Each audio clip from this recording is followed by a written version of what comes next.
తెలంగాణ జాగృతి పక్షాన ప్రభుత్వాన్ని ప్రశ్నిస్తామనేటువంటి విషయాన్ని కూడా ఈ సందర్భంగా నేను తెలియజేస్తూ ఉన్నాను. ఎట్ ద సేమ్ టైం ఎట్లా అయితే అన్యాయాన్ని ప్రశ్నించాలో అట్లానే మనవాడు అనుకున్నప్పుడు ఒక మేధావి రిటైర్డ్ సుప్రీంకోర్టు జస్టిస్గా పనిచేసినటువంటి వ్యక్తి సుదర్శన్ రెడ్డి గారు, మరి అటువంటి బిడ్డకు వైస్ ప్రెసిడెంట్ ఆఫ్ ఇండియాగా ఒక కంప్లీట్ ఆపోజిషన్ పార్టీ అభ్యర్థిగా దేశంలో ఉన్నటువంటి అనేక పార్టీలు సపోర్ట్ చేసినటువంటి వ్యక్తి గెలవాలని కోరుకోవడం కూడా అది డెఫినెట్గా ఒక పాజిటివ్ ప్రాంతీయవాదం అవుతుందని చెప్పి నేను మనస్ఫూర్తిగా భావిస్తూ ఉన్నాను. ఇది పార్టీలకు అతీతంగా తెలంగాణ బిడ్డ కాబట్టి ఆయనకు ఒక అవకాశం వచ్చింది కాబట్టి. అంటే నేను ఒక వ్యక్తిని ఎప్పుడు జీవితంలో మర్చిపోలేను. శేషన్ గారని ఉండే, టిఎన్ శేషన్ గారని.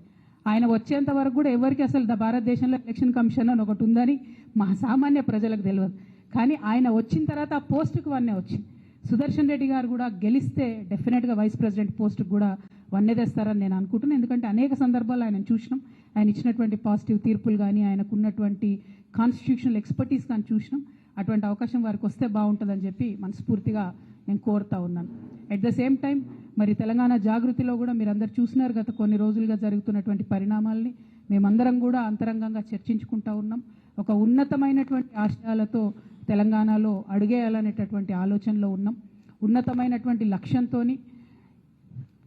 సాధించుకున్నటువంటి భౌగోళిక తెలంగాణని పరిపుష్టం చేయాలంటే సామాజిక తెలంగాణ సాధన కోసం తెలంగాణ చైర్మన్ గారికి స్వాగతం, గౌరవనీయులు